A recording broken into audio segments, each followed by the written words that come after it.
Hello, everyone. Thank you for joining us today for our ALS Webinar Wednesday series. My name is Alejandra Herrera, and I'm the Marketing Coordinator for ALS North America. I will be facilitating the webinar today. If you're having technical issues with our webinar platform or you have any questions, please use the chat function at the bottom of the screen. You can also select the hand icon to notify me of your status so I can assist you. All questions regarding the webinar material will be answered at the end of the presentation. Our presenter today is Ron Martino. Ron Martino is the Regional Account Manager of the ALS Laboratory in Houston, Texas. Ron holds a Bachelor's of Science in Chemistry and has worked in the environmental laboratory field for over 30 years. He has been with ALS as Regional Account Manager for 2 years. Today, Ron will be discussing PFAS testing. Ron, I will now turn it over to you. Thank you, Alejandra. Do you hear me okay? Yes. And you can see my screen just fine, correct? Correct. Okay, great. Well, welcome everybody. Good morning in Central and West Coast, and good afternoon for those of you on the East Coast.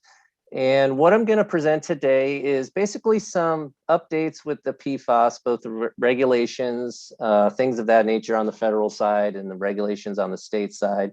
Talk a little bit about methodologies. I know that some of the methods you can pretty much have a whole seminar just on the methodologies that are doing the analysis, and you can have the whole seminars on regulations and things of that nature. So I just want to touch briefly today on some of the changes that have been happening.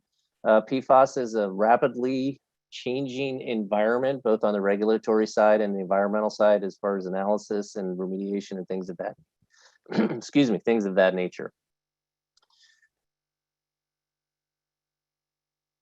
So briefly, what we'll talk about is a little introduction, which I'm currently doing now, and then I'll give a little bit of a brief chemistry, not enough that you'll get lost and we won't have a chemistry test after the fact. We'll talk a little bit about the toxicological concerns, and then we'll get into the regulations.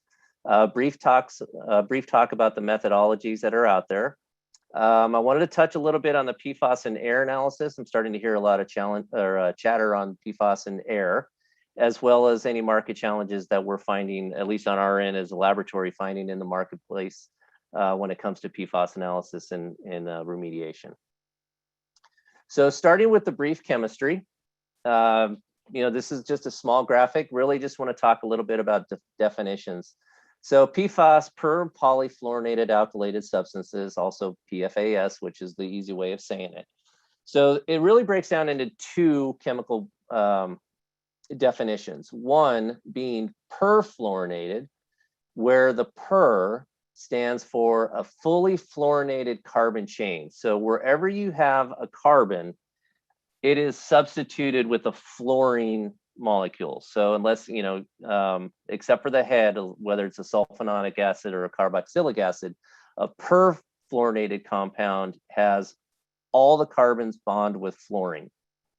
Poly being many means that the carbon chain is not fully fluorinated. So the second example down there, the third example down there, where you have carbons that are bonded with fluorines, but you also have some carbons that are bonded with hydrogens.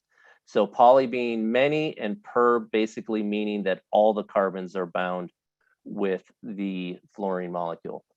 So the first example is a sulfonic acid, in this case, perfluoroalkane sulfonic acid. So if you have a long chain where the number of carbons is greater than or equal to 6, a short chain is where the carbons are less than 6. Second example is a carboxylic acid, and that's the C double bond OH group known as the head. And that's the carboxylic acid. And then the carbon chain with the fluorine is known as the tail. And then you also have, as part of PFAS, known as precursors. And precursors are not fully in the reaction process, not fully gone all the way to either a sulfononic acid or a carboxylic acid. So the last one is a short chain precursor that also we analyze for in the laboratory. So some of the toxicological concerns that PFAS has, and with being exposed to it. So some of the ways that it affects the human body. So when PFAS compounds can be absorbed following either oral or inhalation exposure pathways. So you hear a lot about PFAS compounds being in food products, makeup products, obviously AFFF, and then getting into the water. PFAS compounds are surfactants, so they're very soluble in water. And of course, if it gets into the drinking water, we then consume the drinking water. If it gets into groundwater or surface water that are consumed by animals, and then we consume those animals in a farm situation, then we can absorb it that direction as well through bioaccumulation. PFAS compounds, like I said, are very soluble in water and are widely distributed in our body. Basically, they bind to our blood proteins and are found in concentrations in the liver, kidneys, and like I said, in the blood. So they don't absorb into your fat like you would think of PCBs or mercury or things of that nature. They actually concentrate in your blood. Then of course your liver and your kidneys are your filters for your blood, so they start concentrating there as well.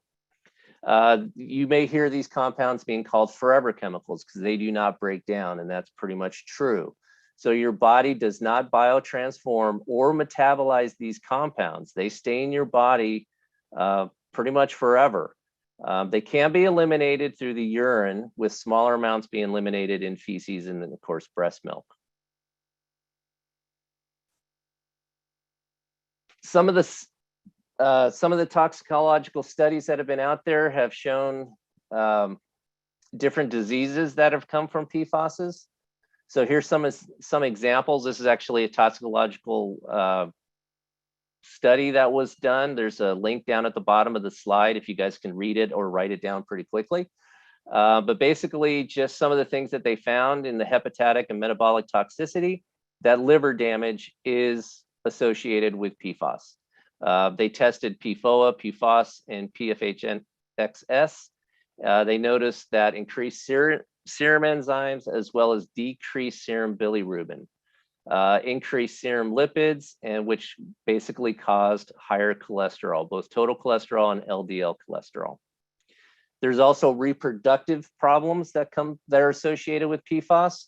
One of them is an increased risk of decreased fertility. So there's fertility issues, especially associated with PFOA and PFAS. There's pregnancy-induced hypertension and preeclampsia. And also notice that the birth weight there's a small decrease in birth weight when it comes to exposure to PFAS. For immunotoxicity, and this is, now that everyone's talking about vaccines, there has been shown that it's a decreased antibody response to vaccines. For endocrine disruption, there's an increased risk of thyroid disease. So as you can see, there's a lot of effects that come to PFAS exposure. And then of course, there's also the risk of cancer, especially in testicular and kidney cancer. And those were found with subjects that were exposed to highly exposed individuals. So they had a lot of concentration. Majority, if not all, of the toxicological concerns are chronic, which means that you are having constant exposure to PFAS that does a buildup in your body. There has not been, at least to my knowledge, any known acute toxicity when it comes to PFAS. So everything is just chronic, where it builds up in your body and you start seeing these problems over time. Okay, so when it comes to regulations on the federal side, and there's really two sides to this when you talk about PFAS. There's the federal and then there's the state. And what I've noticed, and some of you may have noticed or maybe have different information that you can probably educate us on, is the feds are really behind what the states are doing. So the feds have come out with regulations, but they're really guidances at this point. There's nothing really set in stone. So as we all know, PFAS compounds are still considered emerging chemicals of concern according to the federal EPA. This means that the agency cannot legally enforce any of the guidelines that they set. So at this point, the feds don't have any legal authority to make a polluter do something. So since it's still considered an emerging chemical of concern, the guidelines set for handling, manufacturing, import, disposal, and removal of PFAS is not enforceable. The second thing, the EPA is amended guidance concerning the importation of products coated with PFAS. Originally, the EPA gave guidance to products that were coated both on the inside and outside materials, but the Office of Management and Budget intervened to limit the regulation for items only with the outside coating of PFAS compounds. Again, no legal enforceable limit for PFOA or PFAS in drinking water has been set. There is a 70 part per trillion health advisory limit, which a lot of people are using similar to an MCL, but it's really not a true MCL. So contaminated sites have not been put under CERCLA or RCRA at this point, and the new PFAS chemicals are still being approved. With that, Congress has materialized in a bipartisan PFAS Action Act called HR 535, which sets a 2-year deadline for the EPA to decide on an MCL in drinking water. And I stress that, in drinking water, and place restrictions on basically discharging or NPDES permits of PFAS into air and water. So there is movement now. This HR 535 is recent. It's within the Biden administration or late in the Trump administration, not really remember, but it is something that they're currently working on. So under Joe Biden's environmental justice plan, the federal EPA has pledged to forcibly address the PFAS problem.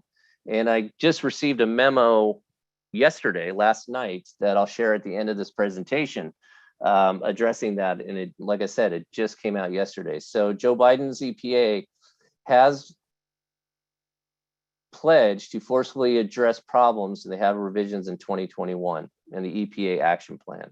So a lot of the federal EPA regulations that we've been hearing in 2019, 2020, it looks like in 2021 or under this administration, things will move forward a little quicker.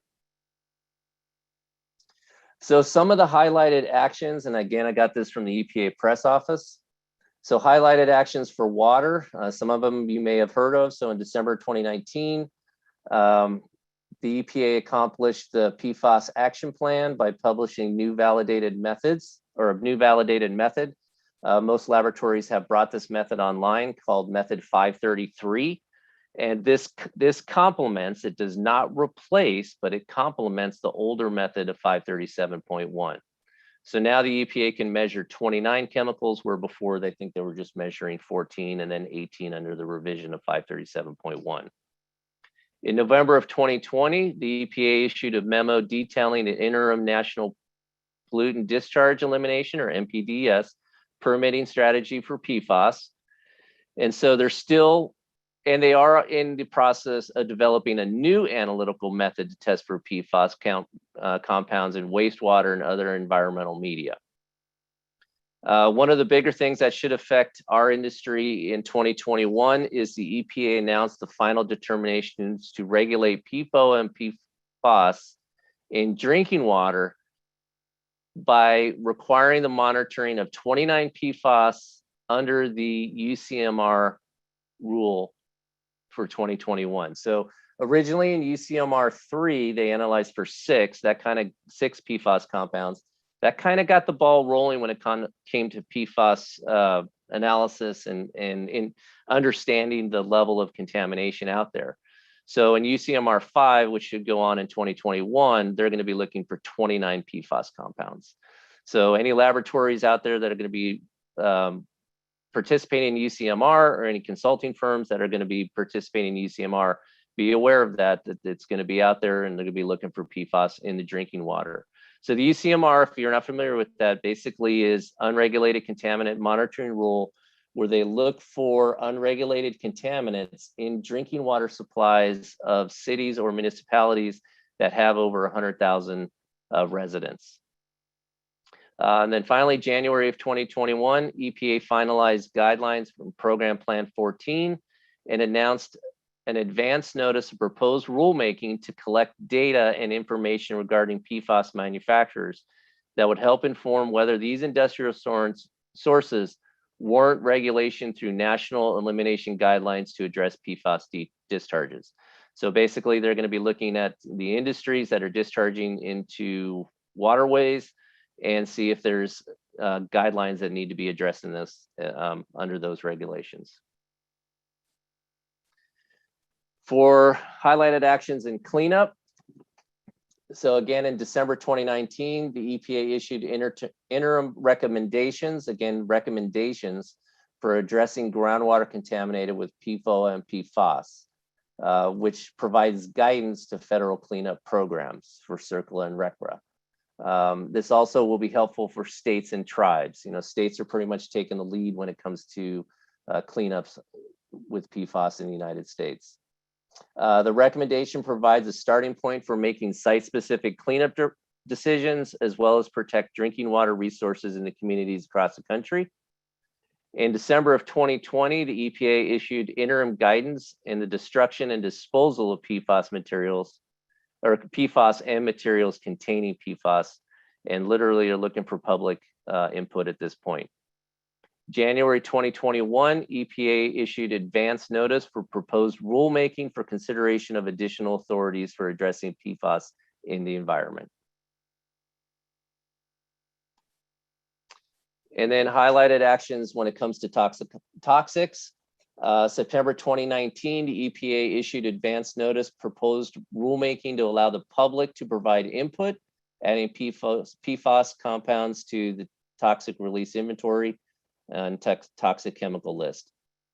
In June 2020, the EPA issued final regulation and added a list of 172 PFAS chemicals to the toxic release inventory, which reporting is required by the National Defense Authorization Act in the fiscal year of 2020.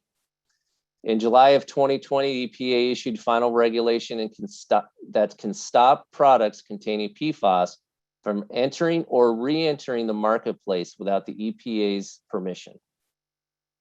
In December of 2020, the EPA asked for public input and new draft guidance that outlines which imported articles are covered by the agency's July 2020 final rule that prohibits companies from manufacturing, importing, processing, and using certain long-chain PFAS without prior EPA review or approval. So they're working on a lot of different things right now, but unfortunately, it's not set in stone. They're still looking at draft guidances, public input, things of that nature. So with the federal still working and trying to work out what's best for PFAS moving forward, a lot of the regulations and certifications and things of that nature has fallen down to the states. And so really the regulations at this point are state driven, which is really important in our industry because every state has their own regulations when it comes to PFAS. So if you're working in California, you're gonna have to follow different regulations than if you're working in Michigan or New York or New Hampshire, or even here in Texas.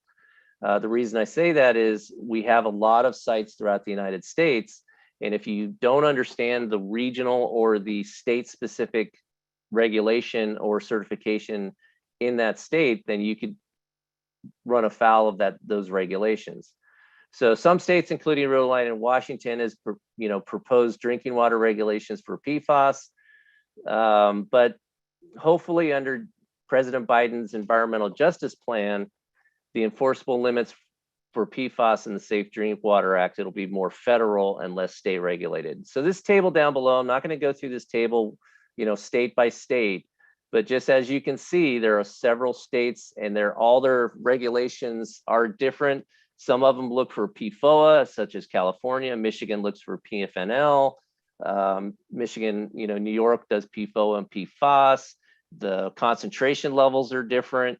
And these are all things you have to be aware of if you're doing work within these states. And the next few slides are just a continuation of these tables. And you can see New Hampshire, Michigan, Massachusetts, Vermont, they all have different MCLs. They all have different compounds they're looking for. Some of them are combined, some of them are individual. There's a lot of just information out there that is not cohesive. And then again, just more of the table. And then of course, there are states out there that essentially have no regulation whatsoever. You know, the list is down below. As you can see, there's just as many states without regulation as there are states with regulations. What we have found though, in the states that don't have regulations, they tend to lean to following the QSM-5 or the QSM table B15 that the DoD uses. They want to make sure laboratories follow those criteria. So states without regulations tend to lean that direction, but really at this time, there are no regulatory requirements in the states down at the bottom of this screen. Okay. Just a quick overview and methods that are currently out there. If you're working with laboratories, the original method that we're all aware of is 537.1. It's been modified or updated, I should say, not really modified. It's been updated. So that was the original method used in UCMR 3. At that time, there was only, 14 PFAS compounds that they were looking for. It's slated for drinking water only. It does not use isotope dilution and does not follow the QSM table B15. That was the method that originally kicked everything off. And then of course, as a laboratory and as of course regulators, they started saying, well, that's only for drinking water. How do we analyze for soils, wastewater, surface waters, tissues, you know, other matrices out there?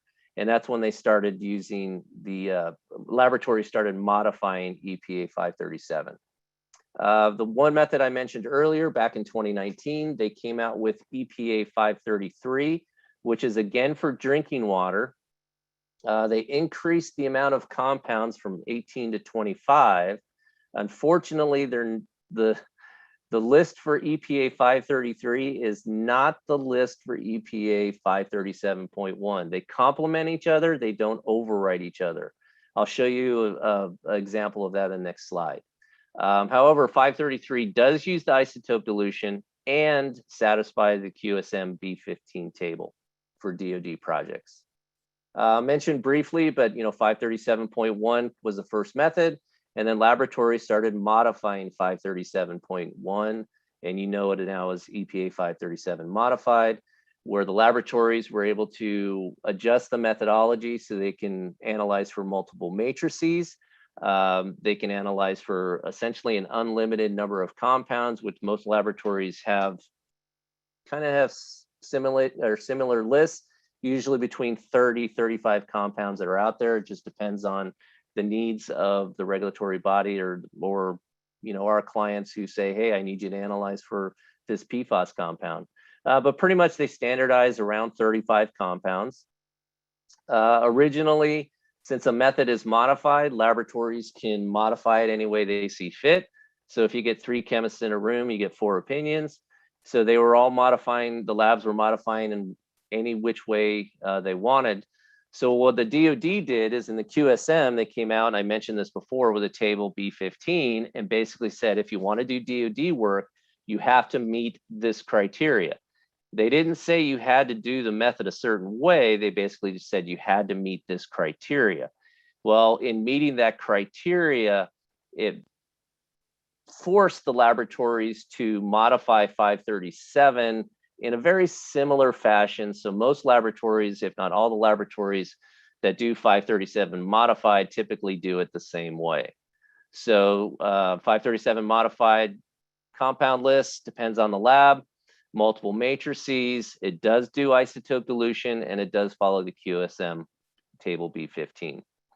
RCRA came out with a methodology called 8327. This is a direct inject method where 537, 533, and 537 modified were all solid phase extraction. So direct inject, basically take the water, do a little prep with some solvent to add your surrogates and things of that nature, and you inject it directly on the LC triple quad. There are some advantages to that. One, it's quicker. Two, it allows you to run more samples in a shorter period of time. The downside to it is there's a lot more interferences that don't get removed during the extraction process, and your reporting limits are higher. With method 8327, it does not perform isotope dilution and does not follow the QSM table B15. The next two methods are ASTM D7979 and D7968, or 78. I think I typoed that. They came out around the same time as EPA 537.1. They're, of course, ASTM methods. Both of them are direct injection methods. One of them designed for more waters and sludges, the other one designed for more soils. They fell out of favor mainly because they could not satisfy the QSM B15 when the DoD came out. They do not do isotope dilution as well. And then the last method, 8328, which is the Reckler methodology, able to do multiple matrices such as water, soils, and whatnot.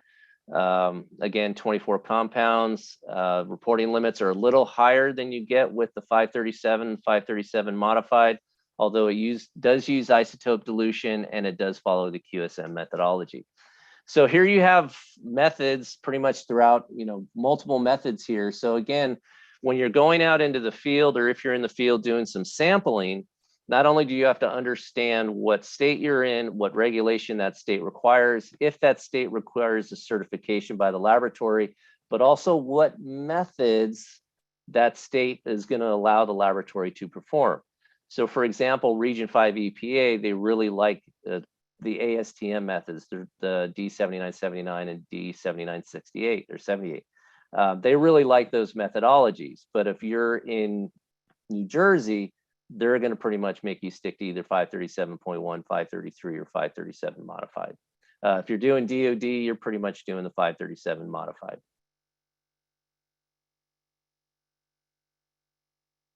So just this next table, I just wanted to throw out there because 533 and 537, which are the strict drinking water methods that are out there based on the federal EPA, as I stated, they complemented each other. They don't replace each other. Where the EPA 537.1 originally had 14, now 18 compounds, and then EPA 533 came out and did 25 compounds. I wanted to show you their lists because even though this first slide has all the compounds, both for 533 and 537.1, they have the same analysis list. But when you get down to the second slide, as you can see, 533 has 2, 4, 6, almost 11 compounds that are not analyzed by 537.1, and 537.1 has 4 compounds that are not analyzed by method 533. So if you are doing strict drinking water, make sure you know which method is going to be used, or you're using both methods, because they don't overwrite each other. One is not an update of the other, even though it incorporates isotope dilution and follows the QSM. They are supposed to complement each other. There is a method under development. So in collaboration with the U.S. Department of Defense, or DoD, the Fed EPA is developing a new method to test for PFAS in wastewater, surface water, groundwater, leachate, soil sediments, basically multiple matrices. This is to take out the modification part of 537 modified. So you actually have a specific method, and there's the reference or the link if you want to look at that in more detailed. But basically this table, I'm not going to go through each one of these lists, but it increased, again, if you're in a modification, any laboratory can have as many compounds as they want or as little compounds as they want. And if you're looking for a specific compound, you may have to shop around to different laboratories to find that one compound that you're looking for. What this method is supposed to do is take the best of both worlds from the EPA 537.1 modified, following the table B15 that the DoD requires, and then increase the compound list to 40 and then it becomes a standardized list from lab to lab. So you start having standardization when you do DoD type projects as well as federal type projects. Okay, so recently I started hearing a lot of chatter, and I'm sure you might have too, of PFAS in air. And what I mean by air is stationary sources. Because, you know, PFAS is in the water, it's in soil, it's in products that we consume, whether it's a frying pan or paper products that you have your sandwiches in.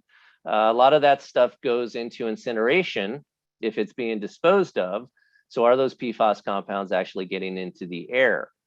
So some of the source of the air emission, you know, hazardous waste incinerators, sewage sludge incinerators, thermal oxidizers, thermal desorbers, and then of course just flat out chemical plants that use PFAS in their processes, chemical plants in their process vents. So under the Defense Authorization Act of 2020, which basically all incineration must be conducted in the Clean Water Act and permit facilities to receive waste regulation under the Solid Waste Disposal Act. Also the toxic release inventory, which you have to track certain toxic chemicals that pose a threat, which includes anything emitted to air, water, land, or disposal. So, you know, people are starting to look at PFAS now, not just in, oh, it's in my municipality water, or there's an Air Force base that was down the street that used firefighting foam, but now also in air emissions as well.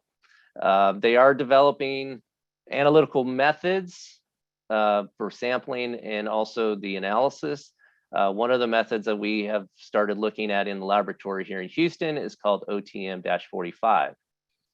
So what this is supposed to accomplish is the analysis of multiple short chain PFAS that cannot be measured using 537. Again, I just stated the new method on the horizon called OTM-45. But there has been talk about using field deployment, TOF instruments, which I'll talk about shortly.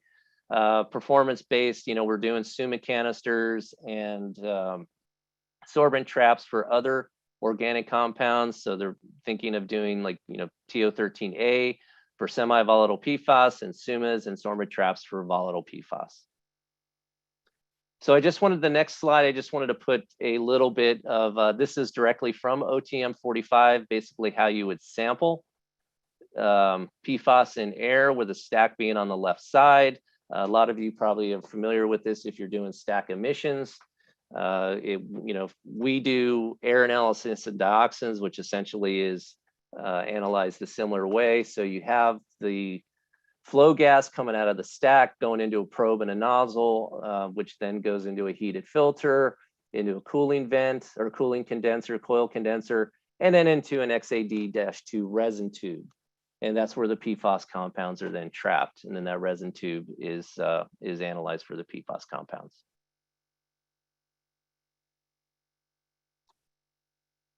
Okay, another analysis method that I wanted to talk to you, this has been around for a while. It's nothing new, and you guys probably heard of this before, but I think it's important to talk about. You know, back in 2012, two people out of the University of California, Berkeley, Erica Houts and Dave Sedlak, basically started studying PFAS compounds. And at that time, they came to the conclusion that there was about 3,000 PFAS compounds. You could probably argue with people now that there's more. Some people say there's greater than 4,000. These are PFAS compounds and precursors. So with laboratories only being able to analyze for 30, 35, you know, some of the methods are 18, 25, 24, whatever happens to be, you can analyze for those 30, 35, but how much PFAS precursors or PFAS compounds that you're not analyzing for that are actually still in the water that you just don't know about. You might hear of this as called the hidden mass or the dark matter.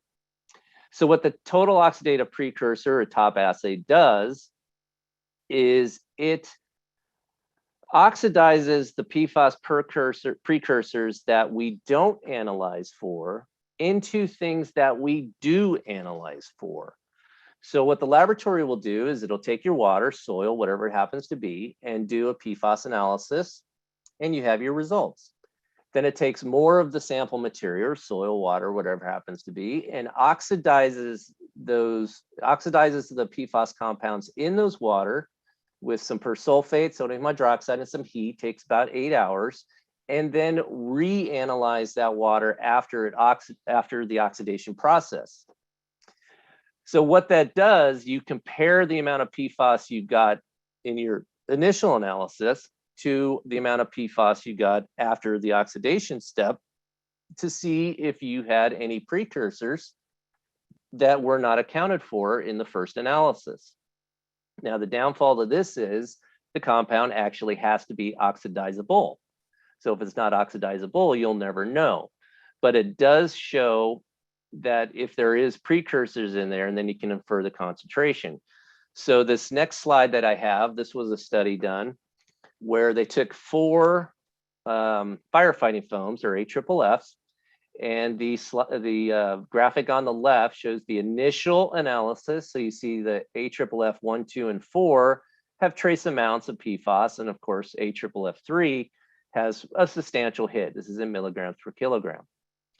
Then the same foams were put through the top assay, or total oxidative precursor, and reanalyzed after the oxidation step. And as you can see, the PFAS concentration in all 4 of the firefighting foams increased dramatically. And just using AFFF 3 as an example, it went from a total of just less than 14,000 milligrams per kilogram to over 18,000 milligrams per kilogram. I'm not going to get into the details of which PFAS compounds were found, just overall, but essentially all the all the AFFFs that were analyzed showed that there were precursors or PFAS compounds that were oxidizable to become the PFAS compounds that we could measure in the laboratory. And then now we're also hearing a lot about total organofluorine, or TOF assay. So this is a methodology that's been around for a while. Some of our labs at ALS in Australia have been doing it. In the United States, it's under discussion. I don't know of any laboratory that does it. I'm sure there might be some, or maybe on the universities or things of that nature. I don't know if it's been commercialed yet or not. But basically, so when you do PFAS, you take the water, you extract it, you run it through an LCS triple quad, and you get your results. 30 compounds, give or take. All right, is that all we have? Okay, well, let's do total oxidative precursors. We do the top assay, we do some oxidizing of those PFAS precursors. We analyze it again, and we get a little bit more. Okay, is that everything? Well, there's no way of really knowing with the current technology or the current methodologies that we have. So that's where TOF comes in. So with TOF, basically what happens is your soil, product, water, whatever your sample is combusted at a very high temperature, 900 to 1,000 degrees C, which basically, and you combust this in the presence of oxygen and water, and it turns the organofluorine that is bound to the carbons into hydrogen fluoride through oxidative hydropyrolysis. And then you essentially take the hydrogen fluoride, which is in the gas phase at this point, and you trap it in some water. And of course, the hydrogen fluoride will separate into hydrogen and fluoride. And so you basically have a concentration of fluoride ions in water, which you can now just analyze by ion chromatography, similar to what you do with chlorides and sulfates and fluorides that are not organofluorines. And what this does is it basically analyzes for all the fluorine. So whether it's a precursor or a PFAS compound that is measurable, it doesn't matter, because now we're just analyzing for the fluorine, so you can again infer the amount of PFAS that you may have. So down below, we just have a schematic. Down at the bottom is how the instrument would be, schematically derived. So you basically have a combustion unit, which then goes into an absorption unit, and then into the ion chromatography unit. And then the graph on the right, unfortunately, I couldn't get the alphanumerics on there, but I'll just kind of explain it. The gray is 3 samples that were analyzed for PFAS using 537.1. The orange was the same sample that went under the top assay of the total oxidative precursor. As you can see, the PFAS concentration went up. The blue is the same sample that went through the total organofluorine or TOF assay. And as you can see, based on the number of fluorines that went up, it is inferred that the number of PFAS compounds in that sample was much higher than just doing the straight PFAS or even the TOF assay. So it gives you a good idea of how much hidden mass is. The downside to doing total organofluorine or the TOF assay is you do not know which PFAS compounds are present. All you know is there was a lot of fluorine in there.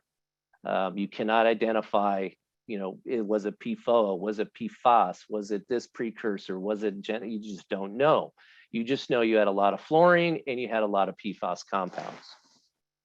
So it's almost like a combination of the three would give you the best idea of how much PFAS you may have in your samples.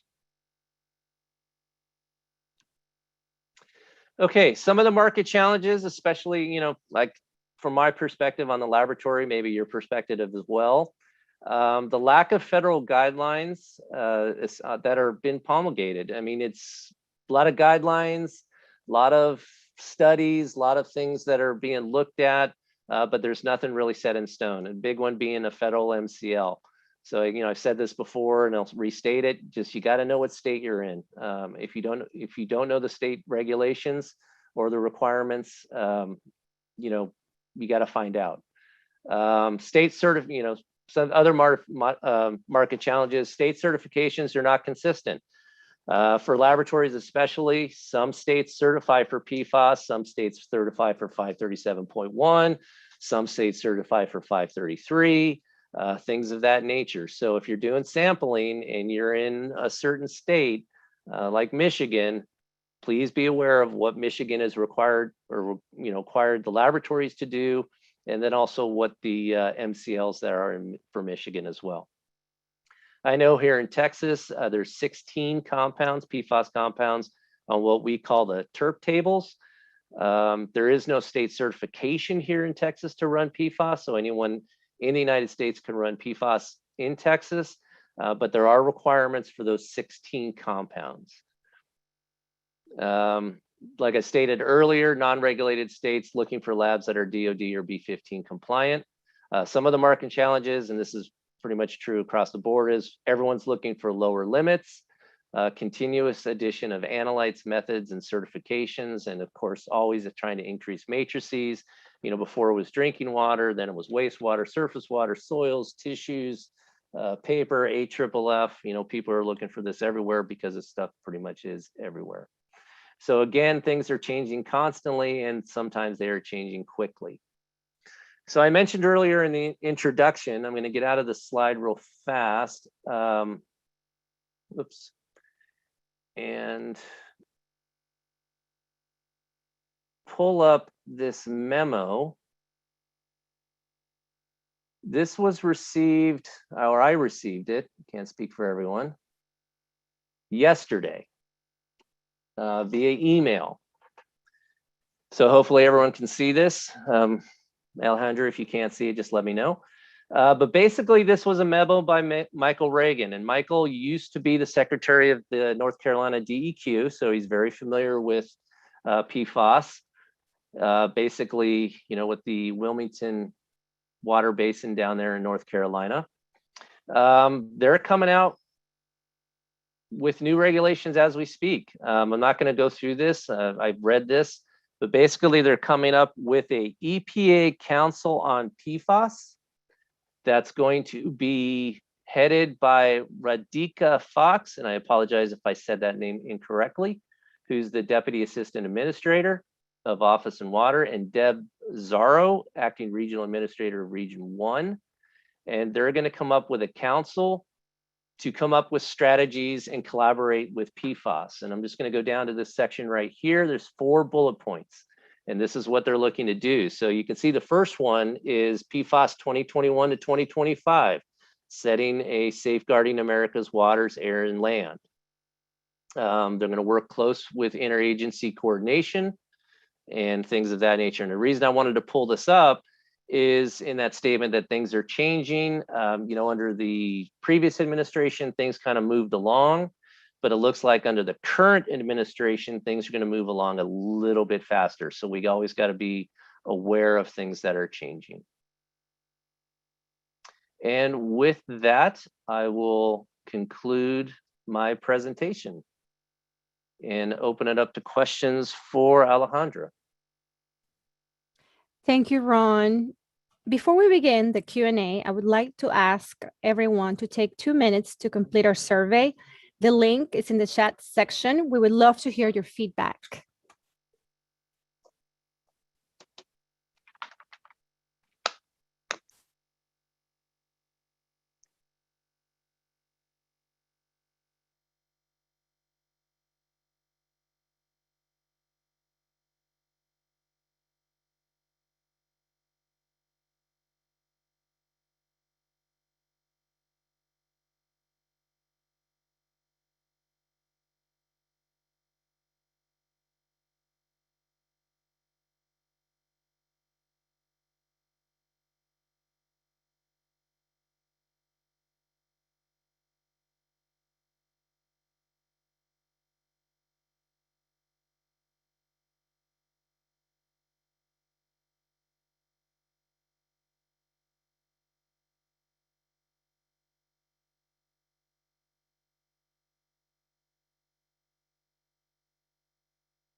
We will open the forum for questions now. Please write out your questions using the Q&A function in the toolbar at the bottom of this webinar. I will give everyone a few moments to type in your questions. In the meantime, I'll review some brief notes. This webinar presentation has been recorded. All participants of this webinar will receive a follow-up email once the recording is available to view. We also post our webinars on our ALS Global website and our ALS YouTube channel in the webinar playlist. Also, please follow our company page on LinkedIn as we post announcements and registration links to future webinars and other resources and updates. We're so happy everyone's here today. If we're not able to answer your questions, please reach out to us after so we can assist you. Let's jump right into the first question coming in. Jeff is asking if Ron can address high-level benefits or detriments to be considered when choosing between direct inject versus methods with sample prep procedures. Okay.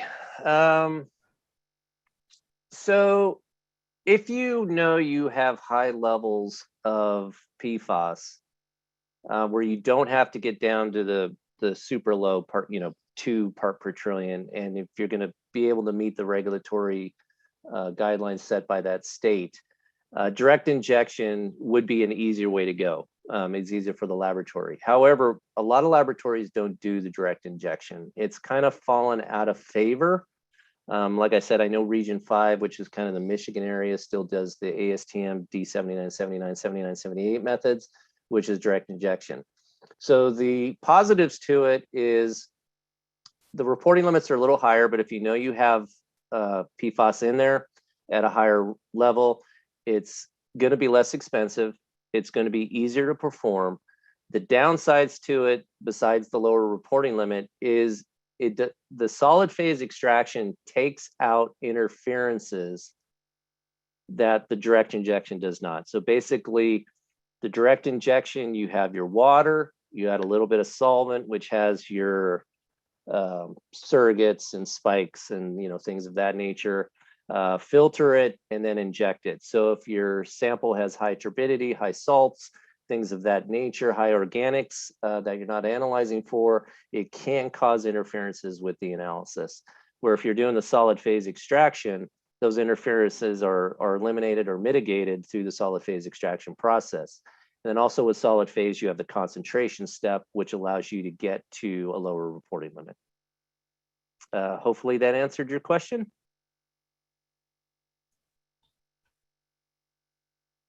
Thank you, Ron.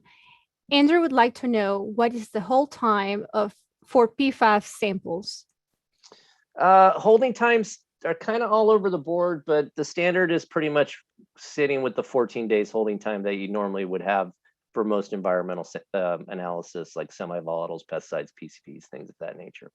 Even though the PFAS are considered forever chemicals and don't go anywhere, the industry pretty much is staying with that 14-day holding time. Okay, Tim would like to know, do you agree that TOF assay might be useful in the determination of potential formation of HF in air emissions from the thermal processes if air stream is subjected to sufficient time and temperature to break CF bounds of PFAS compounds? I'm sorry, Alejandra, you kind of cut out at the end of that question. Can you read it, please? Sure. Do you remember what part? It was like the last sentence. To break CF bounds of PFAS compounds. Okay, yeah, just read the entire question. I lost it. Okay. Do you agree that TOF assay might be useful in the determination of potential formation of HF in air emissions from thermal processes if air stream is subjected to sufficient time and temperature to break CF bounds of PFAS compounds? Yeah, I do agree with that. You know, whether that gets you anywhere, I'm not quite sure. But yeah, in a lot of these incinerations, if you have PFAS compounds that are not being incinerated, obviously you can use that OTM 1545 method we were talking about earlier. But there was, I was in Alaska at a PFAS webinar or seminar, and I won't name the consultant who did it, but they were talking about combusting GAC, granulated activated carbon, for hydrocarbons, you know, diesel fuel, things like that. And basically they smoldered the GAC. They started a small fire and they just let it smolder, and it basically burned the GAC, and then it burned all the hydrocarbons along with it. And someone asked, you know, could you use this for PFAS? And they said yes. So they would start these GACs, you know, the carbon would start smoldering, and the PFAS would be destroyed. Unfortunately, the byproduct was hydrofluoric acid. So if you think about under similar situations in a stack process, if these PFAS compounds are being incinerated, hydrofluoric acid can be a byproduct of that. And I think in one of the slides, let me go back to the slide, there's been discussions. Some of the discussions are to deploy a TOF instrument straight in the field.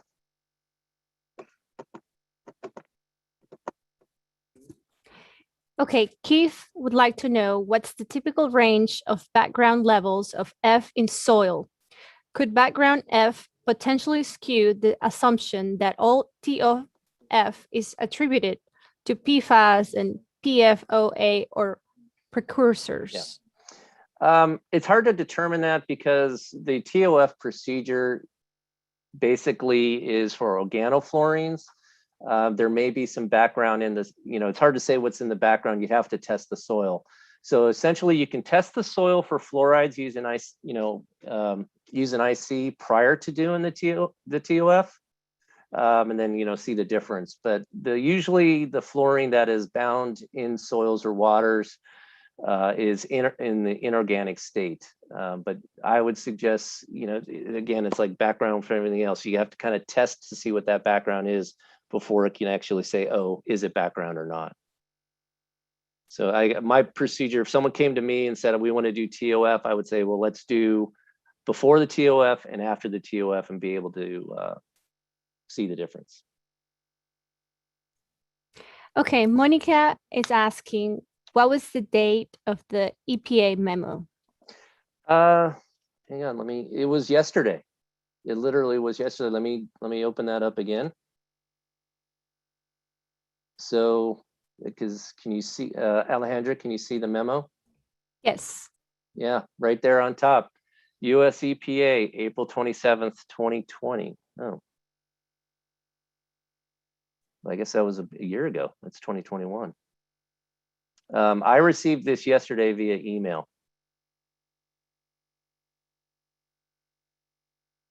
I think that might be a typo because this is Michael Reagan and he wasn't in charge of the EPA in 2020. Yeah, I believe it was 2021. Yeah.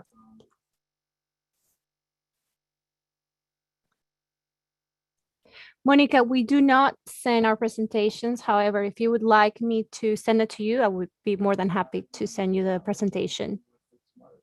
And if we have any other requests, just please reach out to me and I will email you the presentation. Yeah. We actually send out the PDF, not the presentation itself.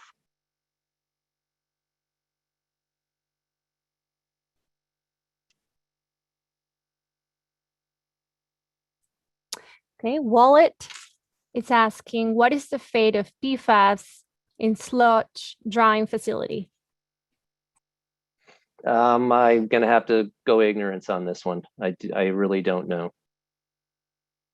I do know that we are starting to see sludge drying facilities testing for PFAS here in Texas, just because, I think they want to get in front of it. But I don't know of any regulations that are specifically for sludge drying facilities. I would assume they would fall under the regulations for other locations as well.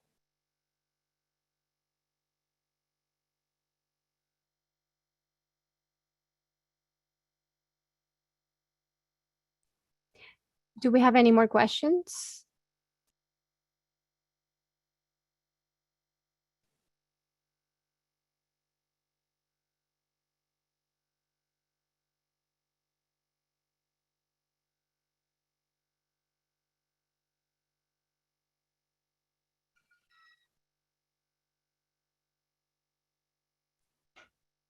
Well, I think that's all. I want to thank everybody for attending this webinar, and I hope you enjoy the rest of your day.